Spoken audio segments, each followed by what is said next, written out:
Hi, it's Jennifer Hoskins Tomko from Clarity Health Solutions here in Jupiter, Florida. And the question today that was presented to us was, how does mental wellness affect decision making?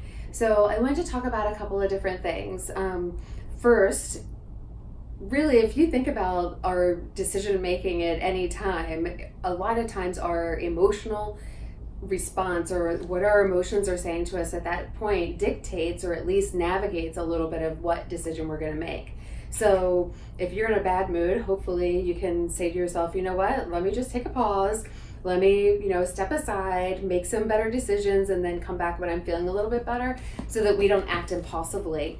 And then when we're in a good mood, that's when our kids run over and they start to ask us for things like sleepovers and candy. So if our kids can tune into us, we certainly can do that for ourselves too.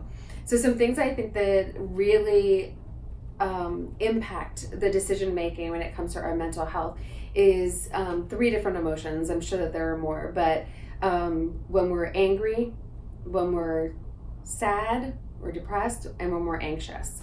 So when we're feeling angry, a lot of times we're going to feel any kind of decision might feel like another thing to overwhelm us. So we find ourselves maybe getting angry at the fact that we even have to make a decision because it's one more thing on our plates.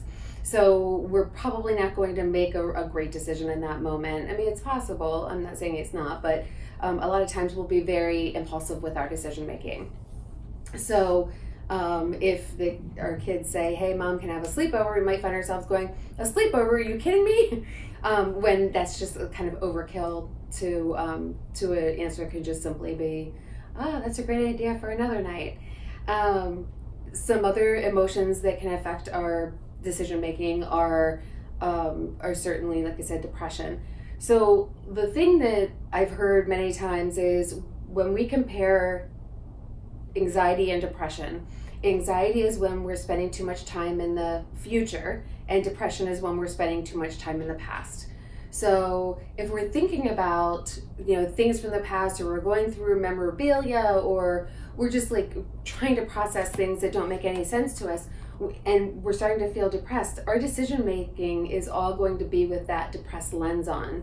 So we're going to see everything through a negative lens. So we might not see hope in some of our decision making. We might think that that the end of the world is kind of upon us, and what's the point? And so if a question comes up that we have to make a big decision on, we have to be very cautious. An example of this is when we have a loss and we're grieving. If we're going through the grieving process, we want to be very cautious about making any big decisions they say about the first year, but it takes a very long time to get through the grieving process, and the worst part of it is really within the first 2 years. But the grief is always there because we're going to continue to miss that person, or that whatever it is that we're grieving. So the reason they say don't make any big decisions in the first year is because our perspective is going to be tainted with that grief lens or that depression.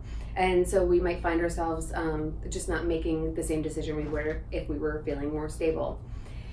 So the other one I want to talk about is anxiety. If we take off that depressed lens and we put on the anxious lens, and we're sitting there and we're really freaking out about the future because we're spending too much time in the future, we might find ourselves not making the same decisions. So our decisions are probably going to be more reluctant.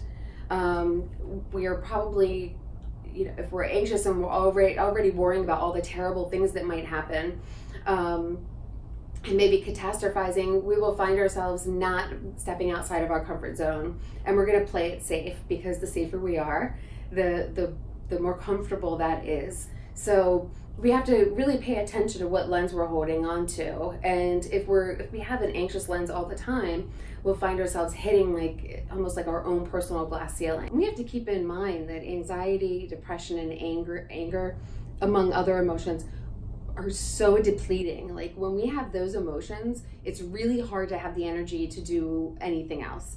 So we have to really focus on making sure that we find those little moments in time of the day, that we can have a moment of peace and focus on gratitude or mindfulness or whatever helps you feel good.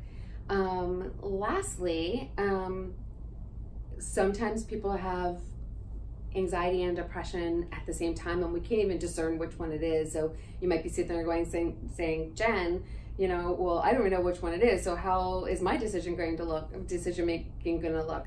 And the gist of it is, we know that you're going to make a better decision if you take some time to think about it and to make sure that you're feeling emotionally stable. And if you're still not certain about your decision making, certainly bounce it off somebody you trust, so you know that you're making a decision that's based on reality and not on these emotional experiences that we're reacting to.